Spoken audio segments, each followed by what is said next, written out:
Hello everyone and a very good morning to all of you. Welcome to the channel Roma 9 and this is your own host and host Roma ma'am.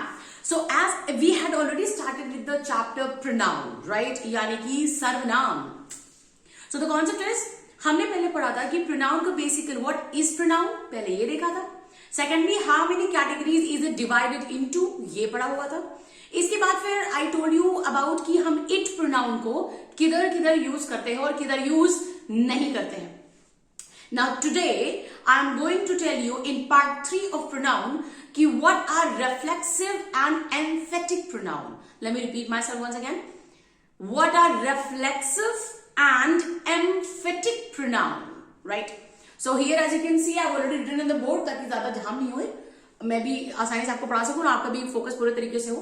So आज हम लोग इन दो pronoun के बारे में पढ़ने वाले हैं और ऐसा इसलिए है क्योंकि प्रोनाउंस की कैटेगरी में यानी प्रोनाउंस की श्रृंखला में अंग्रेजी श्रृंखला में बेसिकली है क्या, सब्जेक्टिव, ऑब्जेक्टिव, पजेसिव और उसके बाद रिफ्लेक्सिव और एम्फेटिक यही आते हैं, राइट? सबसे ज्यादा let it be competition level, SSC, bank, CGL, whatever, उन सब से लेकर के आपकी स्पीकिंग एबिलिटी में भी इन प्रोनाउंस का धुआंधार और धाकड़ प्रयोग होता है. So let's go with the flow. The first one is going to be reflexive and the other one is going to be emphatic. पहले इन दोनों में इस्तेमाल होने वाली कॉमन बातें हम देख लेते हैं कि what are the common factors which they both share. The first common factor is कि अगर सिंगुलर है तो SELF as a suffix लगता है, right? लेकिन अगर प्लूरल है तो SELVES as a suffix लगता है. So आप लोगों को कईयों को लग रहा होगा कि ये सफिक्स क्या बता रही है मैम. सफिक्स और प्रीफिक्स, प्रीफिक्स जिसको कहते हैं ना उपसर्ग और दूसरा क्या था मैं भूल गई हूं. So all the Hindi teachers and the people I am so sorry about it, वो मेरे याद नहीं आ रहा बिल्कुल से. प्रीफिक्स का मतलब होता है किसी भी वर्ड के पहले कुछ लग जाता है. जैसे मान लीजिए अगर मैं ये कह रही हूं कि it is possible to learn English और आप कह रहे नहीं मैम इम्पॉसिबल, तो उस केस में भी आपने क्या किया, पॉसिबल के पहले आई एम लगा दिया. उस आई एम चूंकि वो पहले लगा हुआ है शब्द के तो वो कहलाएगा प्रीफिक्स. प्री मतलब पहले और सफिक्स का मतलब क्या होगा, जो उसके बाद में लगेगा. जैसे कि अगर मैं यहां पे लिख रही हूं माई सेल्फ तो माई प्रोनाउन, राइट, इसमें SELF लगा हुआ है जो कि माई के बाद लगा हुआ है तो that will be called as suffix. So be very sure of it, right. कई बार आप इसको अपनी जाती जिंदगी में भी इस्तेमाल कर सकते हैं. जैसे आपसे किसी ने पूछा कि आपका रिलेशनशिप स्टेटस क्या है, यानी आप दोनों में से ज्यादा डोमिनेटिंग कौन है, तो आप बता सकते हैं आई एम द प्रीफिक्स या फिर आई एम द सफिक्स. इससे समझ में आ जाएगा कि आपसे कहानी शुरू होती है या फिर खत्म. तुम दोनों के बीच में झगड़े सबसे पहले कौन शुरू करता है, तो आप कह सकते हैं आई एम द प्रीफिक्स यानी शुरू में ही करता हूं, या फिर अरे यार आई एम द सफिक्स यानी सारा ज्यादा कुछ ये काम में करता हूं, right. So English is not only about the competition level in speaking, it is also about how can you use it beautifully in your life. क्योंकि English is all about is equal to good career और उससे भी बढ़ के एक बेहतरीन सा मौका, right. Now let's see common factors जिसकी हम बात कर रहे थे. अगर सिंगुलर है तो SELF लग जाता है प्रोनाउंस के बाद और अगर प्लूरल है तो SELVES लगता है. प्रोनाउंसिएशन इनका आता है self, selves, self, selves, right. अभी नाउ रिफ्लेक्सिव और एम्फेटिक जिसके बारे में हम पढ़ रहे हैं. रिफ्लेक्सिव को हिंदी में कहते हैं खुद, मैं ये काम खुद करता हूं. लेकिन एम्फेटिक का मतलब होता है किसी भी बात पर जोर डाल के कुछ कहना. यानी जब जैसे सिंपल सी बात होती है ना, जब हम कहते हैं कि अरे मैंने मैगी खुद बनाई, तो सामने कहता है मुंह देखा है ना, तो उसके बाद हम कैसे करते हैं, फेस कैसे बनाते हैं, मैंने मैगी खुद ही बनाई है. Can you see the face changing. So emphatic का मतलब होता है कि यहाँ पे थोड़ी सी आपकी यहाँ पे फोरहेड पे इधर थोड़ा सा शिकन पड़ेगा, दिमाग का ऐसा दही होएगा. उसके बाद जब अपनी बातें का आप पढ़ते हैं तो कई बार पिछाए होता है, कई बार पिछलो होता है और कई बार आप बड़ा संतुलित रखते हुए चीजों को कहते हैं. दैट इज एम्फेटिक यानी जोर डालना किसी बात पर, राइट. अभी इसमें कॉमन फैक्टर मैंने आपको बता दिया. सिंगुलर प्लूरल में क्या सफिक्स लगता है, सफिक्स मतलब प्रोनाउन के बाद का. इसके बाद ये जो हमारे पास फैक्टर्स हैं इसको हम देख लेंगे.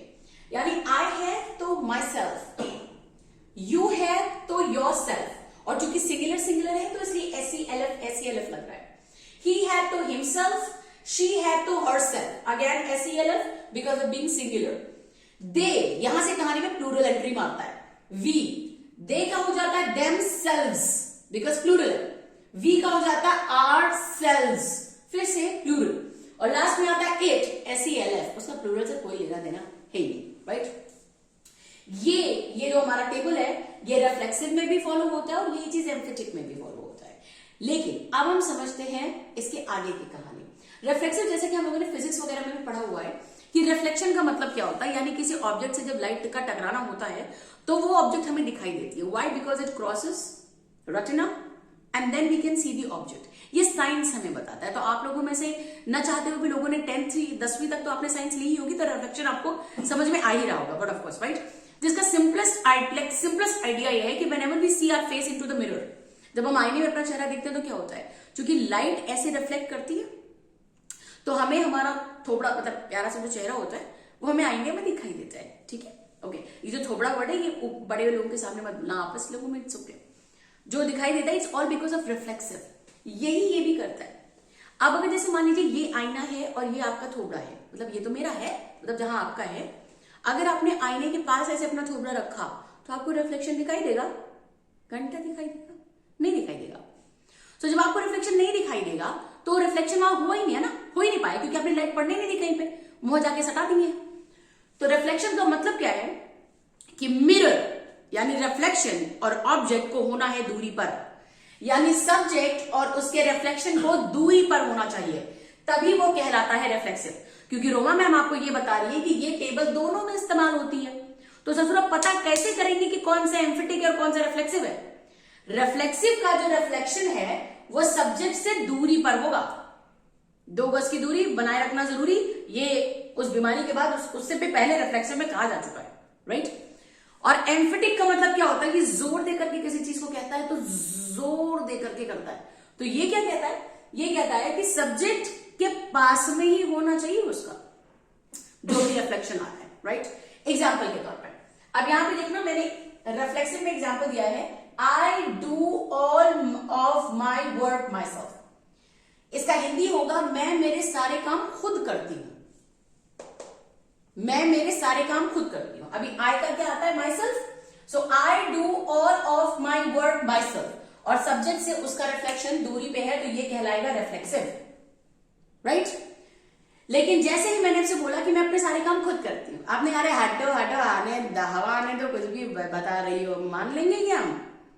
सो मैंने कहा अच्छा मैं खुद ही करती हूं अपने सारे काम, किसी से भी पूछ लो तुम ना। भी क्या हो रहा है? दिमाग का दही हुआ। जैसे दिमाग का दही हुआ ना, हम रिफ्लेक्सिव छोड़ करके एम्फेटिक की तरफ भाग जाएंगे। अब यहां पे क्या होगा? सब्जेक्ट और उसका ये रिफ्लेक्शन दोनों एक साथ में होएगा। सो अब ये नहीं बोलेगा आई डू, और ये ऐसे बोला था I do all of my work my self. फिर जैसे ही आपने डाउट क्रिएट किया ना, क्वेश्चन मार्क लगाया, अब मैं कह रही हूं I myself do all of my work, right. कई लोगों को लगता है मैम ये सुनने में बड़ा अजीब लग रहा है। बिल्कुल सही कह रहे हो मेरी जान, क्योंकि अच्छी चीजें सुनने में पहली बार में अजीब लगती है, अनडाउटेडली। अरे कह रहे मैं पॉइंट, पहले क्या हो रहा था कि रॉकेट जा भी सकता है कि नहीं जा सकता है, फिर रॉकेट ने जाना शुरू किया और इतना जाना शुरू किया कि दिवाली में भी रॉकेट उड़ गया, और अब तो फिर इंडिया का अपना होममेड वाला प्रोडक्ट भी उड़ रहा है, right. So now the concept is, now the thing is, if you are at the normal mode, जैसे मोबाइल में भी होता है, when you are at the normal mode, अपना रिफ्लेक्शन को थोड़ा दूरी पर।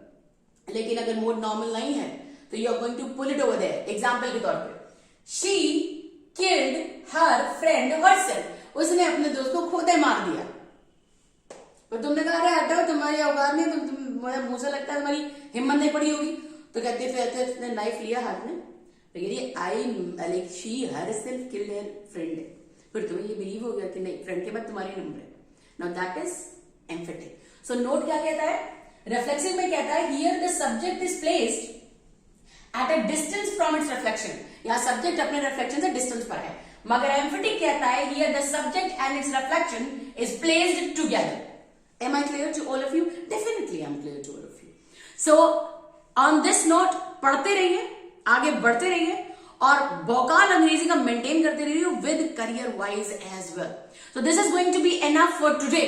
But हाँ, वीडियोस के साथ साथ शॉर्ट्स भी लगातार अपनी पैनी नजर बनाए रखें, क्योंकि जो कुछ इतने लंबे में नहीं हो पाता उसको छोटे में समझा देती हूँ। और अगर कोई भी ऐसा शॉर्ट्स है जिसकी आपको इलैबोरेशन चाहिए तो I'm just a message away.